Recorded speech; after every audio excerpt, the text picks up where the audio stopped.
I'm 62 hours into Assassin's Creed Odyssey, and I haven't even fucking played the main story yet.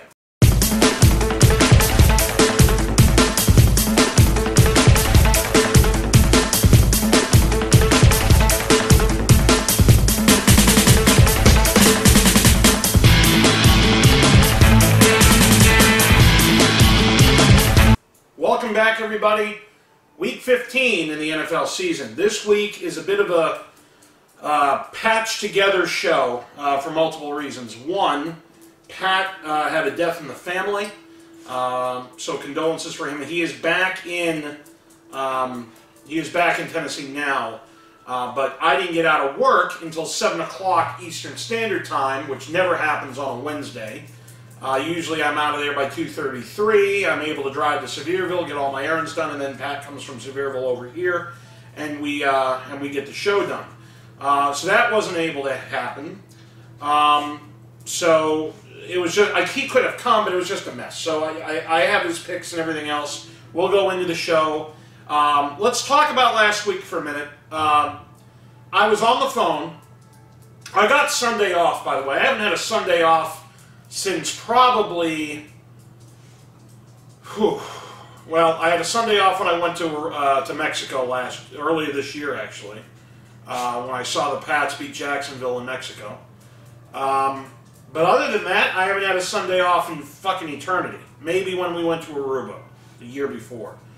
But at the end of the day, as far as regular season goes, I haven't had a Sunday off in a million years. So I had it all planned out. Woke up around 12:30 noon, half hour before the game started, ordered Papa John's. Papa John's came, you know, I'm chowing down and everything else. And towards the end of the game, they're up, you know, 33-28, Vinatieri. Gostkowski had just kicked that field goal. And, you know, 30 seconds left or 18 seconds left, whatever the fuck it was. I'm thinking to myself, okay, you know, like, normally I'd be, like, glued to the TV because you never know what could happen, but I literally was not even thinking about anything. It was that my brain was literally dead. By the way, the Celtics, as I'm filming this at 8:56 p.m. Eastern Standard Time, the Celtics had an 84-78 lead in the fourth quarter with 11 minutes left to go when I started this show. They're now down 85-84 with 9:37 left. So Washington's gone on a quick, 7-0 run? Yeah, so great job, Celtics. This is a game they should not lose, ever. But they will, because it's the Celtics. But anyway, so, yeah, so I'm watching the game, and so my boss calls, because he had to ask a question. Actually, Matt called, and he had to ask a question, and I'm watching it. So my boss ends up taking the phone from him, because he wanted to clarify the question Matt was asking me. And as he's talking to me, I'm watching the play happen. And I literally cut my boss off and started screaming, the fucking Pats lost. Like, it was like watching your house burn down, and there's nothing you can do about it, you're just watching it happen. There's nothing you can do, and you're just watching this shit happen. So, look, I talked about Miami being a house of horrors earlier last week in the show, when we went over that game. And that was, by far, I think, in my opinion, as a Pats fan, it was the worst loss I think I've ever seen in my life. It was worse than the Super Bowl in... when they try to go undefeated, because a catch is one thing. It was a ridiculous helmet catch and everything else, but you're up 5 with like 17 seconds left in the game, and Miami's at their own like 31-yard line.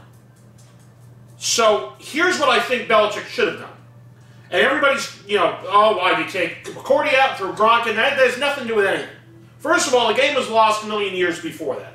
The game was lost when, you know, Gostkowski misses an extra point. The game was lost when Gostkowski missed a field goal. The game was lost when Brady, in the beginning of the first half, went down. They were at the 2-yard line with like 9 seconds left and couldn't score. He couldn't even get a playoff after he got sacked and everything else. That game was lost then. The game was lost a million different places. But what Belichick should have done, in my opinion, and his reasoning was, I'd rather be the Dolphins have to score a touchdown to win the game than have them score a field goal. That's why I didn't go on it in fourth down at like their 2-yard line or whatever it ended up being with like 30 seconds left in the game.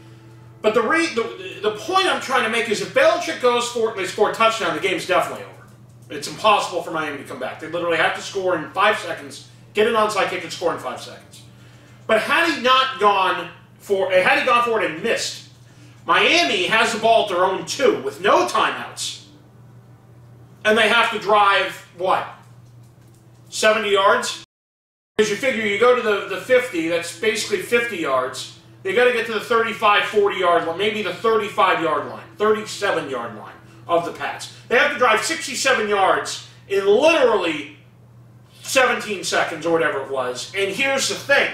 You want to do a fucking play from your own 30 and run it in with a lateral, hook and ladder? That's a lot easier to do than from your own 2. Because you have a longer field to go. And there's more shit that can happen. So I really think Belichick should have gone for it, and he didn't. They kicked the field goal. Again, it's a Monday morning quarterback, because at the end of the day, you are up 5 with 17 seconds left. There's no reason that should have happened. And suffice it to say, try to call Kenny when it went down, but I found out that Kenny locked himself in the bathroom and started jacking off for like 2 hours because he's a huge Dolphins fan, and he couldn't believe it. And look, as a football fan, it was nuts. It was absolutely bananas. I wasn't even pissed. Like, it's one of those seasons with the Patriots right now where I'm not even pissed. I wasn't even angry. You'd think that I would have been throwing things and cussing them out and everything else. I'm okay with the fact that the Pats suck. Like, they're just a bad football team. And the fact that they're 9-4 is a miracle. It really is. Think about their 4 losses. I'll take Jacksonville's as real, right? They lose to Detroit. They got blown out by Tennessee. And they lose like that to Miami. And Tannehill was playing hurt towards the end of the game. So, look, there is no excuse. The Pats' defense is that bad. It's not their offense. It really isn't. It is and it's not. I mean, their offense is a lot sloppy. It's more sloppy than I've ever seen it, but they're still putting points on the board. The Pats' defense is fucking atrocious, and it started with the Super Bowl last year. That was look, at the end of the day, Pats deserve to lose. Miami deserved to win. They played their hearts out. Good for Miami. Pats are just terrible. What else happened last week? Oakland beat Pittsburgh. I mean, what are the odds of that ever happening? We didn't think that was going to happen. And it's funny, I said in the picks video when we were doing the spread, I said, if you see me looking around, Luna's walking around, I just want to make sure she doesn't pee her shit all over the place. But I said this is the easiest game of the week, Houston -5 against Indy in Houston, going for their 10th win. Well, Indy decided it'd be a good idea to win. So that threw that for a loop. I looked like a moron.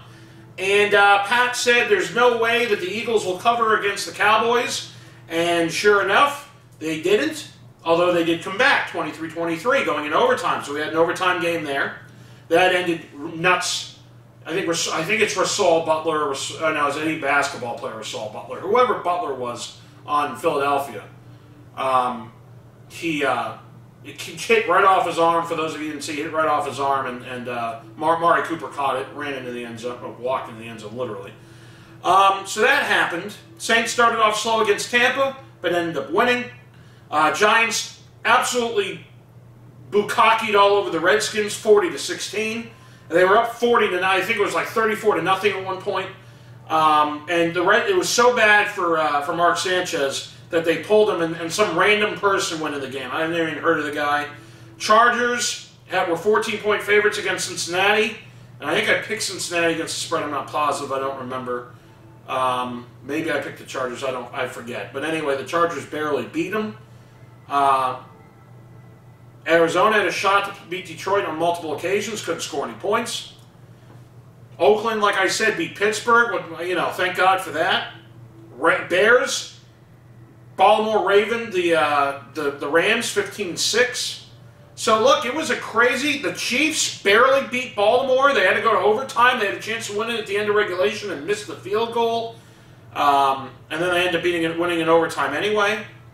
I picked Baltimore against the spread though, so I got that 100% correct. Packers blew out the Falcons. The score was a lot closer than actually the game was. Jets came back in this one. And good for them because, look, at the end of the day, I think the Bills were up 20-3 or something. They lost 27-23, so good for the Jets. We all know what happened on Thursday night. I picked Jacksonville to cover. I was dead wrong. Tennessee exploded all over their face, 30-9. And I picked Cleveland to win. I think we all did. Me, Mclovin, and EDP, and Cleveland did win against Carolina's done.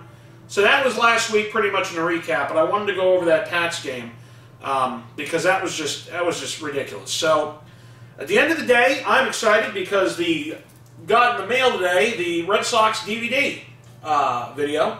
World Series Champions 2018, official 2018 World Series film, damage done, packed with exciting extras, and includes a digital copy. So whoopity-doo.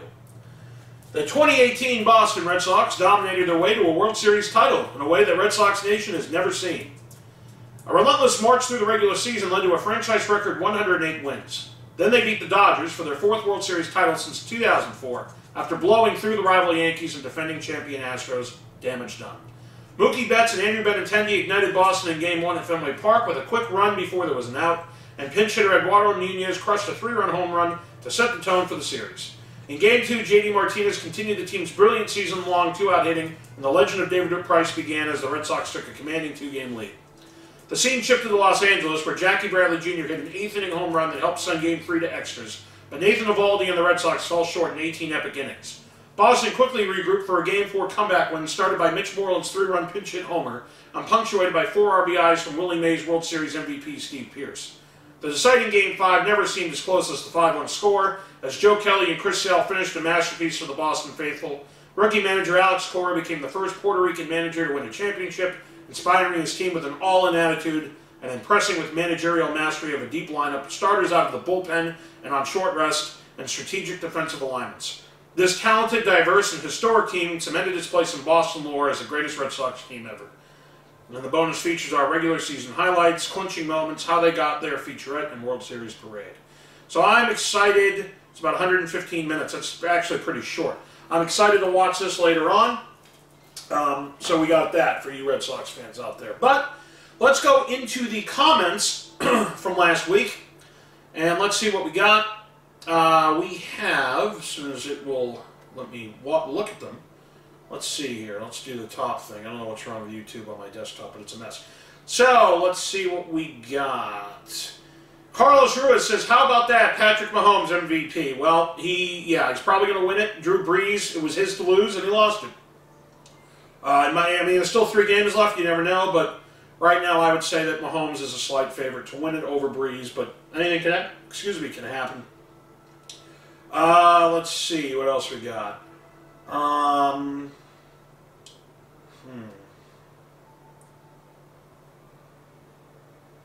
Jay Willie, I think, commented something. Yeah. To be fair, Mclovin has said less this season than last season. He used to drop the bomb every 3 minutes. Maybe he's more confident this year. Dan McLean, yo, Andy, I should be up to 4 gift cards. 1 after last week. I sent you an email confirming. You were correct. I fixed it. I don't know what's wrong with you, Dan McLean, where I keep fucking your thing up, but I don't know what's wrong. NJ Swag 27 Judge puts his picks in, and Vadix 99 says, dude, you're not in the standings anymore. Been 3 weeks now. Card Guy threw his stuff in, and then he said last week was a shitstorm. Yee Nation, how about them Dolphins, baby? This is the same Yee Nation who wanted everyone fired.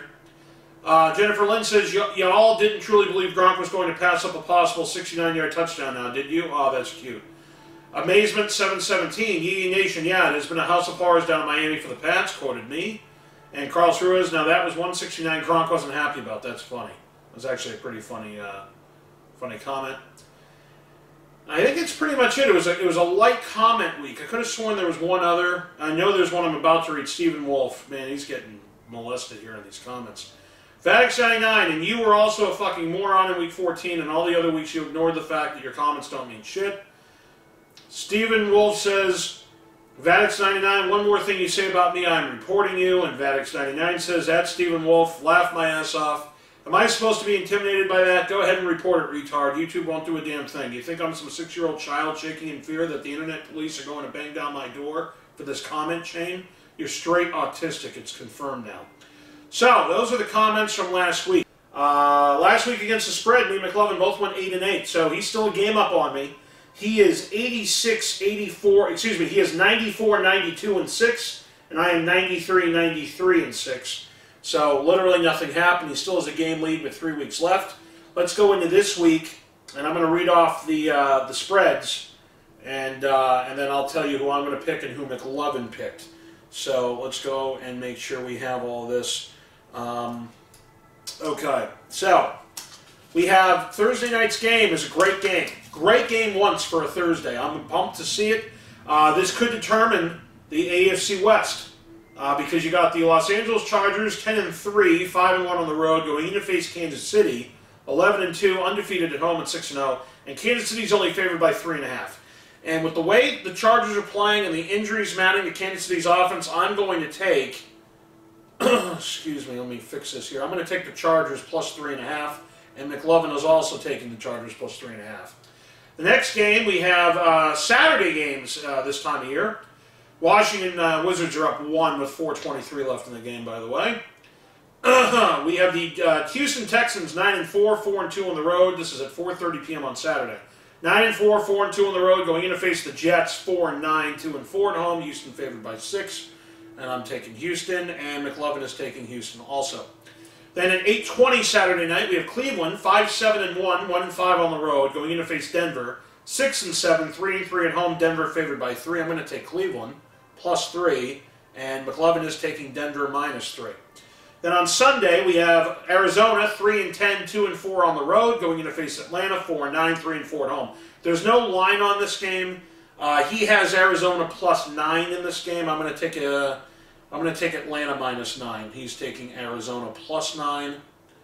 All right, then we have the Detroit Lions with Fat Matt Patricia and Paul Pasqualonis, 5-8, 2-4 on the road, going in to face Buffalo, 4-9, 2-4 at home. Buffalo favored by 2.5. I'm going to take Buffalo, and he has Detroit plus the points.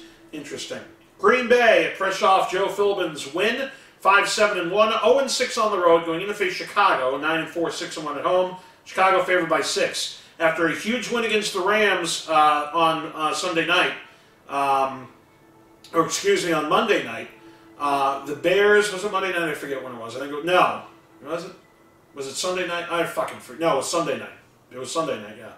So after a huge win, Bears have a chance to, at home, clinch the division against their rival Packers. I'm taking Chicago to win, but also Chicago minus 6, and he is taking also Chicago minus 6. All right, then we have the Oakland Raiders, 3-10, 1-5 on the road, going to face Cincinnati, 5-8, 3-4 at home. Cincinnati favored by 3. I'm going to take Oakland plus the points. Mclovin also takes Oakland plus the points. And we have Dallas, 8-5, 2-4 on the road, going to face Indianapolis, 7-6, 4-2 at home. There's no line on this, but he has Dallas plus 3.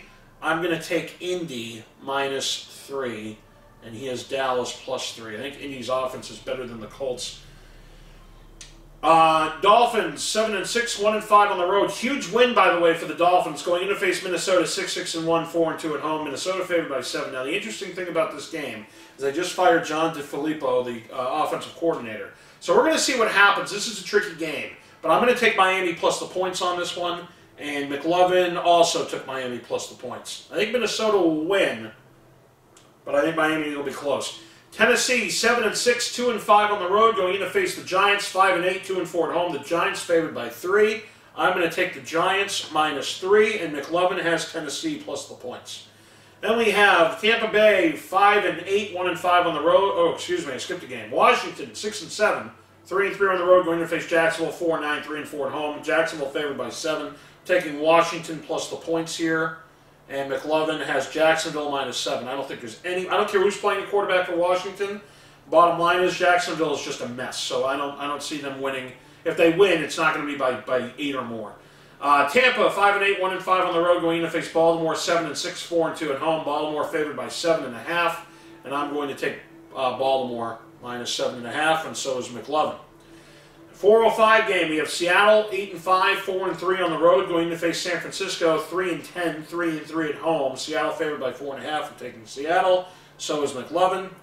Then we have the New England at 4:25 p.m. New England Patriots, 9-4, 3-4 on the road, going to face Pittsburgh, 7-5-1, 3-3 at home.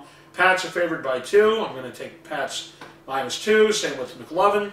And then the Sunday night game, we have Philadelphia 6-7, 2-4 on the road, going in to face the Rams 11-2, 6-0 at home. Rams favored by 11. You'd figure New Orleans blew out. I got to take the Rams. The Rams are going to kill Philadelphia. He's taking Philly plus the points. He's probably going to win that one, but we'll see. And then Monday night's game is irrelevant. It's the New Orleans Saints, 11-2, 6-1 on the road, going to face Carolina, 6-7, 5-1 at home. New Orleans favored by 6, and I'm taking New Orleans -6. And so he's taking Carolina plus the points. So let's see, how many games do we differ? We have, that's the same. I have Cleveland, he has Denver. I have Atlanta, he has Arizona. I have Buffalo, he has Detroit, that's 3 games. I have Indy, he has Dallas, that's 4. I have the Giants, he has Tennessee, that's 5. I have the Washington, he has Jacksonville, that's 6. And I have Carolina, I have the Rams, he has Philly, that's 7. And I have New Orleans, he has Carolina, that's 8. So 8 games we differ on. We'll see what happens. He's a 1-game lead. But let's go into the actual picks. And I'm going to try to call EDP, see if he answers. He doesn't know I'm calling him right this second. But I'm going to see if he answers the phone, because if he does, we can blow everything out right now. Let's see what happens here.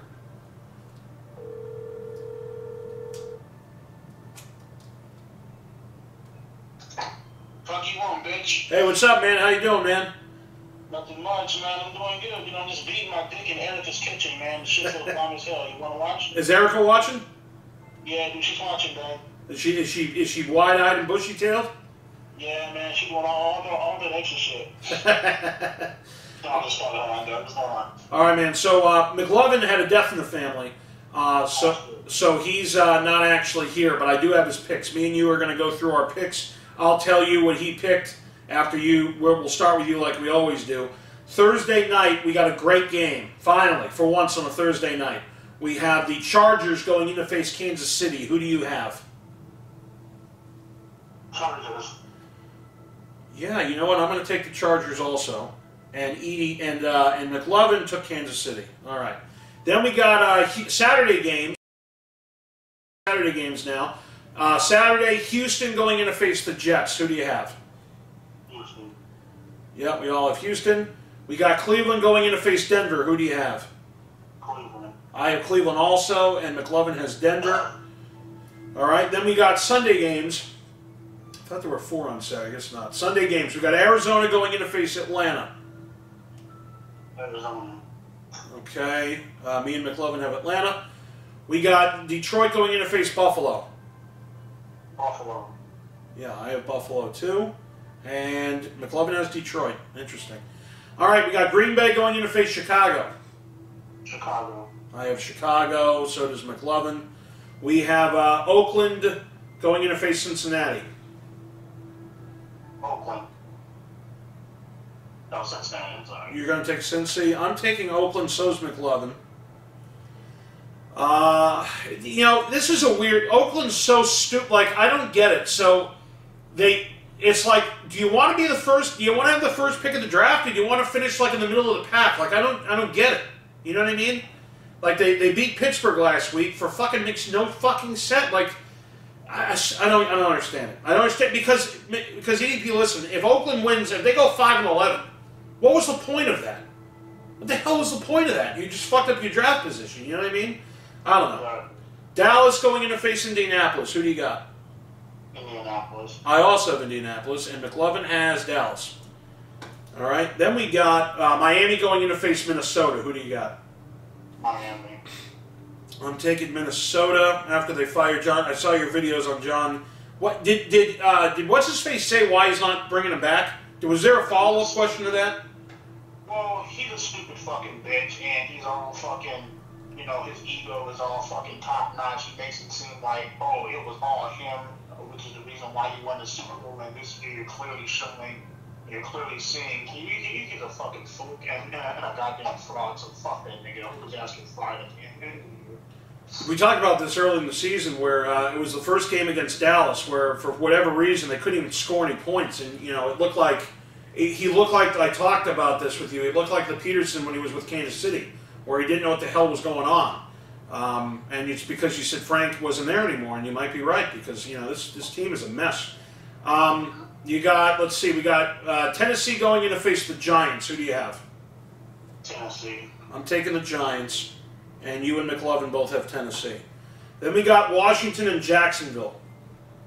Washington. I'm taking... Hold on, I'm sorry, Jacksonville. Yeah, I'm going to take Jacksonville, but I think this is going to be a very, very, very close game. Jacksonville's favored by 7. I'm taking Washington to cover, but I'm taking Jacksonville to win. Mclovin also is Jacksonville. Tampa going in to face Baltimore. Baltimore is a scary team. We're all taking Baltimore, but Baltimore right now is a scary team. They play Kansas City really well. If they had one more piece on offense, they could have beaten them. Seattle going in to face San Francisco. Who do you got? Seattle. Yeah, that's an easy one. All of us took Seattle. Pats going in to face Pittsburgh. New England. Yeah, we all have New England. After that nonsense, I'm surprised you didn't make a video when the Pats lost that game. I was shocked. Dude, I literally sagged my fucking phone at the beginning of the Cowboys and the Eagles game, dude. Oh, that's right. I remember that. That's right. Yeah, they got fucking robbed, dude. That was a fucking robbery, bro. Yeah, I remember. I saw that video. That's right. All right, then we got Philly going in to face LA. LA. Yeah, we all take LA, and then Monday night's game, which is ridiculous. We got New Orleans and Carolina. New Orleans. Yeah, we all take New Orleans. All right, man. Thanks a lot for being on the show, as always, and we will talk to you next week. All right, man. Sounds good, bro. All right, man. And guys, that's this week's football show in a nutshell. Thanks for watching. Yeah, 62 hours into Assassin's Creed Odyssey, and dude, like, that game is... For those of you who have ever played Assassin's Creed, the game itself, I'm sure, is maybe 30 hours, like the actual gameplay. But I have to collect everything. Like, it has nothing to do with, like, trophies. I don't care less about that. But in games like Assassin's Creed and God of War and Kingdom Hearts, I have to collect everything that there is. And the map in this game, I remember reading articles before the game came out where people were talking about how it might be double the size of the hell's that fucking game called? Origins, or double the size of the map of Black Flag or something, which was a huge map because of all the fucking sea shit you got to do and see on the islands. This game is just so much shit going on. 62 hours, and I'm maybe 70% done with the map side quest crap. So that's where I'm going to be for the next million years. Also going to be watching this. Can't wait for that. Thanks, guys, for watching. We will see you next week.